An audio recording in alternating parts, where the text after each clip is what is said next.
A legend chapter 1 ఈ movie నేను థియేటర్లో మిస్ అయ్యాను. బట్ రీసెంట్గా అక్టోబర్ 29 రోజు అమెజాన్లో స్ట్రీమింగ్ అయింది కదా, అప్పుడు మూవీ చూశాను. యాక్టర్స్ విషయానికి వస్తే Rishab Shetty actor and director, Rukmini Vasanth and Gulshan Devaiah విలన్గా చేశాడు, అలాగే జయరామ్ కూడా.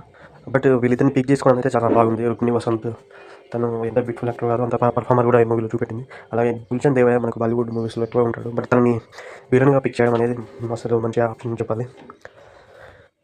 బ్యాక్గ్రౌండ్ స్కోర్ అజనీష్ లోక్నాథ్ అయితే అసలు సూపర్ అని చెప్పాలి. రిషబ్ శెట్టి నటించతో పాటు డైరెక్షన్ కూడా చేశాడు. కాంతారా చాప్టర్ 1 సిరీస్ ఎలా ఉందో చూద్దాం. ఇది కాంతారాకి ప్రిక్వెల్ అని అన్నారు.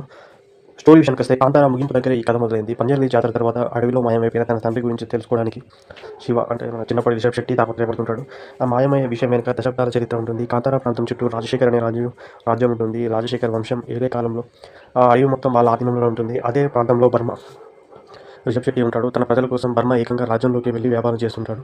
ఈ క్రమంలో జరిగిన కొన్ని నాటకీయ పరిణామాల మధ్య బర్మా కనకావతికి దగ్గర అవుతాడు. ఆ తర్వాత ఏం జరిగింది, బర్మా తన కాంతార కోసం ఏం చేశాడు, అసలు బర్మా ఎవరు, అతను ఎక్కడి నుంచి వచ్చాడు, ఈ మధ్యలో కనకావతి పాత్ర ఏమిటి, ఆమె టార్గెట్ ఏమిటి అనేది మిగిలిన కదా ప్రశ్న. చూస్తే ఈ సినిమాలో కూడా కాంతార ఆత్మ సజీవంగా ఉండేలా రిషబ్ శెట్టి తన ప్రతిభను కనబరిచాడు. అటు దర్శకుడిగా ఇటు నటుడిగా రిషబ్ శెట్టి మెప్పించాడు. సాంప్రదాయాలు సంస్కృతితో ముడిపెట్టి నడిపిన కథనం బాగుంది.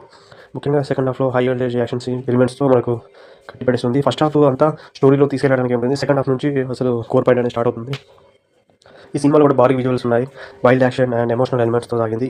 వీటి తగ్గట్టుగానే తన పాత్రలో డిఫరెంట్ వేదిని చూపిస్తూ తన పవర్ఫుల్ పర్ఫార్మెన్స్తో రిషబ్ శెట్టి ప్రేక్షకులను అయితే మెస్మరైజ్ చేశాడు.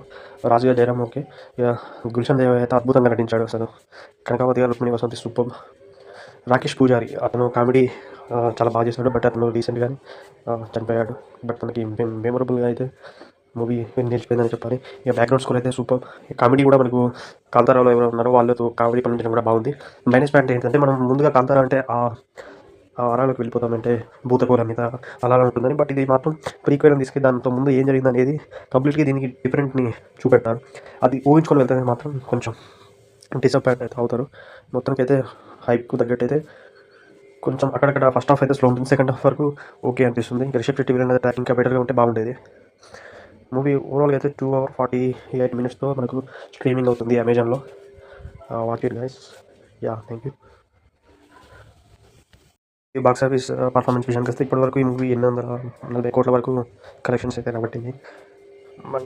నెక్స్ట్ కాంతారా 2 చాప్టర్ 2 కూడా అంటున్నారు, చూడాలి. బట్ కాంతారా ఫస్ట్ పార్ట్ చూసిన వాళ్ళకైతే అసలు ఎక్సలెంట్ ఫీలింగ్ అని చెప్పాలి. ఆ భూతకోల కానీ అసలు తీసుకెళ్ళిన విధానం అసలు ఇప్పటికీ స్పెల్ బాగుందని ఉంటుంది. దాన్ని మించి ఉంటుందని చూస్తుంటాం ఈ సెకండ్ పార్ట్. బట్ ఓవరాల్గా అయితే మూవీ అయితే ఓకే గైస్, మనం ప్రైమ్లో ఉంది స్ట్రీమింగ్.